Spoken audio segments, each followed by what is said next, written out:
प्रधानमंत्री नरेंद्र मोदी ने परीक्षा पे चर्चा कार्यक्रम के तहत हिंदुस्तान के छात्र छात्राओं से संबोधित किया। अलीगढ़ मुस्लिम विश्वविद्यालय के विदेशी छात्रों ने भी प्रधानमंत्री के प्रोग्राम को देखा और सुना।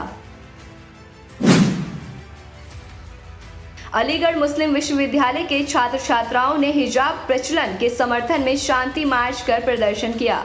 बीजेपी सरकार और आरएसएस पर देश में आपसी नफरत फैलाने, मुस्लिम पहचान और धर्म को निशाना बनाने का आरोप लगाते हुए अल्पसंख्यकों को सुरक्षा प्रदान करने की मांग को लेकर राष्ट्रपति के नाम ACM द्वितीय को ज्ञापन सौंपा। देखिए, हमारा प्रोटेस्ट इसलिए था क्योंकि हमारा टॉपिक ही है फियर ऑफ जीनोसाइड। जीनोसाइड जो होता है वो एक दिन का प्रोसेस तो है नहीं, इससे स्टेप बाय स्टेप प्रोसेस। और हमारा देश दुर्भाग्यपूर्ण मुझे कहना पड़ रहा है कि जीनोसाइड की तरफ बढ़ रहा है। जिस तरीके से अवॉइड किया जा रहा है, मुस्लिम इश्यूज को क्रिटिसाइज किया जा रहा है और न्यू नॉर्मल हो गया है यहाँ पे मुस्लिम लड़कियों को थ्रेट देना, रेप थ्रेट देना, उनको कत्ल करने की धमकियाँ देना और उनके खिलाफ एक्शन नहीं हो रहा है। हमें डर लगेगा। और लिंचिंग, मुसलमानों की लिंचिंग बहुत आम हो चुकी है। ये हिंदुस्तान से लिंचिस्तान हो चुका है, पता ही नहीं है कब हुआ हमारे देश में। और इसको नॉर्मलाइज कर रही है गवर्नमेंट। कभी भी जीनोसाइड होता है वो अकेले नहीं होता, स्टेट स्पॉन्सर्ड होता है। तो ये स्टेट स्पॉन्सर्ड जीनोसाइड है और इंस्टीट्यूशन भी साथ में झुके हुए हैं। ये प्रोटेस्ट था मुस्लिम आरएनडी और मुस्लिम कल्चर को जिस तरह से टारगेट किया जा रहा है उसके विरोध में प्रोटेस्ट था। मुस्लिम कम्युनिटी को फेवर में, मतलब हम लोग उनके दुख में शामिल होने के लिए आज आए थे। और हम आपको बता दें, जिस तरह से मुस्लिम के ऊपर अब तक अत्याचार किए गए, चाहे वो लिंचिंग के द्वारा किया गया, चाहे वो हत्या के द्वारा किया गया या उन्हें डराने की कोशिश की गई, जिस तरह से बीजेपी और आरएसएस काम करना चाह रहा है हिंदुस्तान के अंदर, सिर्फ उसकी आइडियोलॉजी और उसकी सोच के खिलाफ ये प्रोटेस्ट था। सरकार द्वारा संचालित शहरी आवास योजना के अंतर्गत आवंटित गरीबों को दिए गए मकानों से बेघर करने के लिए जिला प्रशासन लगातार दबाव बना रही है। वहीं इन आवासों में संपन्न लोग रह रहे हैं जिनकी आमदनी सालाना कई लाख रुपए है, जिनके पास 4 पहिया वाहन उनके आवास के बाहर खड़े दिख रहे हैं। बकायदा मकानों में एसी लगी है मगर समरसेबल लगे हैं। सारी सुविधाओं से लैस लोग उन आवासों में अपना डेरा जमाए बैठे हैं। अब ऐसे में गरीब बेचारे बेघर होने के बाद कहां जाएंगे, जिनके पास एक वक्त की रोटी तक का इंतजाम नहीं है। वहीं आज जिला विकास प्राधिकरण द्वारा इन मकानों में रह रहे गरीबों को आवास खाली कराने के लिए ADM की टीम सारसौल स्थित कांशीराम आवासीय योजना के अंतर्गत बनी कॉलोनी में पहुंचे, जहां मकान खाली होने की दशा में ये लोग अब सड़कों पर रहने को मजबूर हो जाएंगे। सब जी समस्या आ रही है कि हम जब थे तब लोग गांव में सियासौल में रहे, हम तो किराए पर रहे कई साल, रह गई 10-15 साल किराए पर रहते। अब हम पे किराया भाड़ा नहीं लेकर आओ उसको मकान का, मकान वाले ने हम पे करी कि चलो तुम जाते खाली करो, तुम पे किराया नहीं लेकर रहो। तो हमें तो सब लोगों ने कही कि तुम ज़्यादा परेशान हो खाने को करने को, तो तुम सरकारी फ्लैटों में पहुंच जाओ। वो बने भाई काशीराम आगास बारे बने भाई गुना में पहुंच जाओ। हम यहाँ में आ गए लॉकडाउन में। अब भैया लॉकडाउन में आ गए तो हम थोड़े भी तो चलते रहे। अब इतनी हत कर रखिए कि जाम तो लेकर कि फोरे से आवेगी, अब कि तुम पर मार पड़ेगी, तुम्हारा सामान फेंकेगा, जी होगा गो होगा। मैं जी हुआ, मैं झाड़ू पोंछा करती हूँ बेटा, मैं चली गई झाड़ू पोंछा करवे और उन्होंने का करो तारे पे तार डाल गए। आपका जो ताला लगा हुआ था उसमें और ताला लगा गए थे? हाँ, दूसरा तार डाल गए। और मैंने आके देखो तो मैंने पड़ोसन के यहाँ रोटी खाई है, मई में सोई और मुझको सोने की जगह तक ना मिली। समस्या यही है कि बताओ, हम जैसों को नहीं मिलेंगे ये गरीब योजना, तो फिर क्या प्रशांत वालों को या मतलब शेख शर्राफ को या ऐसे बड़े बड़े लोगों को मिलेगी? हम जैसों को नहीं मिलेगी। तो गाड़ी में आ रहे हैं जो परेशान कर रहे हैं आप? यही लोग हैं जो शुक्ला जी से तो मेरी बात नहीं हुई। यहाँ पे एक रहते हैं, उनका नाम विष्णु है, वो गए थे मेरे पास के कमरा नंबर खाली कर दो, ऐसे कमरा तुम्हारा नंबर नहीं है, इसमें हमारा नंबर आ गया, किसी का नंबर आ गया, मीटर भी लगा गए। आप कितने दिनों से यहाँ पे रह रही थी? कम से कम मुझे 8 साल हो गई सर रहते रहते। अच्छा, आप गाजियाबाद प्रशासन द्वारा खाद्य विभाग अधिकारी द्वारा पूरे गाजियाबाद में खाद्य विभाग की तरफ से 6 टीमें गठित की गई हैं, जिनको साफ साफ ये आदेश है कि जनपद की किसी भी क्षेत्र में नवरात्रि पर्व तक सभी मीट की दुकानें पूर्ण प्रतिबंध रहेंगी, जिसकी हिदायत भी दी गई है और जनपद में ये अभियान चलाया जा रहा है, इसकी जानकारी सभी को बता दी गई है। वहीं मुख्य खाद्य सुरक्षा अधिकारी NN झा ने सख्त लहजे में दुकानदारों को हिदायत भी दी और कहा कि अगर दुकानें खुली तो प्रशासन का बुलडोजर भी चलेगा। अभी नवरात्र के अवसर पर आम जनमानस को नॉनवेज पदार्थ से दिक्कत ना हो व्रतियों को, और इसके वजह से एक इंस्ट्रक्शन आए हुए हैं शासन के निर्देशानुसार इन लोगों को नवरात्र तक नॉनवेज बनाने का उत्पादन और बिक्री पर निषेध लगाया गया है।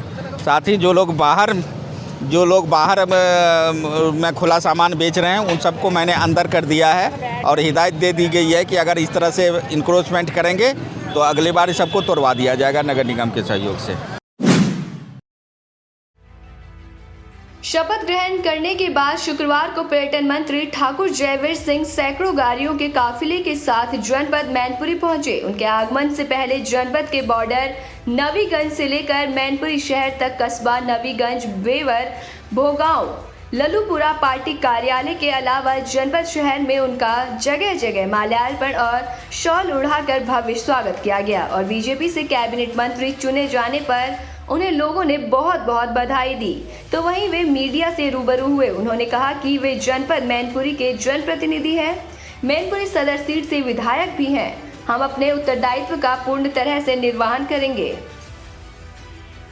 विधायक मैनपुरी के जनप्रति, मैनपुरी के सेवक, तो यहाँ के जन जन के व्यक्ति हैं और उस उत्तरदायित्व को निर्वहन करेंगे। उसी उत्तरदायित्व का महसूस करते हुए प्रथम कदम से पहली बैठक में मैनपुरी के लिए महाराजा तेज सिंह के किले का जीर्णोद्धार, पर्यटक केंद्र के रूप में उसकी स्थापना और माँ शीतला देवी का कल्याण, जिनकी कृपा हम पे हुई है और जिसकी कृपा पूरे जिले में रहती है, उसी की माँ की कृपा है, माँ का ही सब आशीर्वाद है।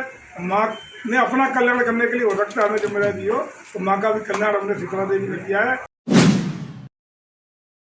शुक्रवार की देर शाम कस्बा कोसी कला की राजराजेश्वरी मां भगवती देवी मंदिर से मां भगवती मंडल के तत्वाधान में मां भगवती के दिव्य पिंडी स्वरूप का आकर्षण डोला निकाला गया, जो कि भगवती मंदिर से प्रारंभ हुआ। मां भगवती देवी के डोले के मुख्य अतिथि आर.के. जनरल स्टोर के प्रोपराइटर विष्णु गुप्ता ने सेवायतों के साथ मां भगवती की पूजा अर्चना की, जिसके बाद डोले के आयोजकों ने मुख्य अतिथि का माला दुपट्टा पहनाकर मां दुर्गा की तस्वीर देकर सम्मान किया। मंडल के तत्वाधान में आज से मां भगवती मंदिर पर नवरात्रि का मेले का आगाज हो चुका है। आज मां भगवती का भव्य डोला नगर भ्रमण के लिए मां भगवती से प्रारंभ होकर पूरे नगर में भ्रमण करता हुआ मां भगवती मंदिर पर ही समापन होगा। उसके साथ में माँ भगवती की डोले के साथ में झांकियाँ भी हैं। प्रतिदिन 9 दिन माँ भगवती के अलग अलग फूल बंगलों के दर्शन होंगे। नवमी वाले दिन सभी नगरवासियों के सहयोग से माँ भगवती मंडल के तत्वाधान में, समस्त पुजारियों के तत्वाधान में माँ भगवती का 56 भोग का आयोजन होगा। मथुरा सैन्य क्षेत्र में एक कोर ने 1 अप्रैल 2022 को अपना 58वां स्थापना दिवस मनाया। स्थापना दिवस समारोह की शुरुआत general officer commanding strike 1 lieutenant general M.K. Katiyar AVSM द्वारा शहीदों के सम्मान में युद्ध स्मारक पर पुष्पांजलि अर्पित करने के साथ हुई।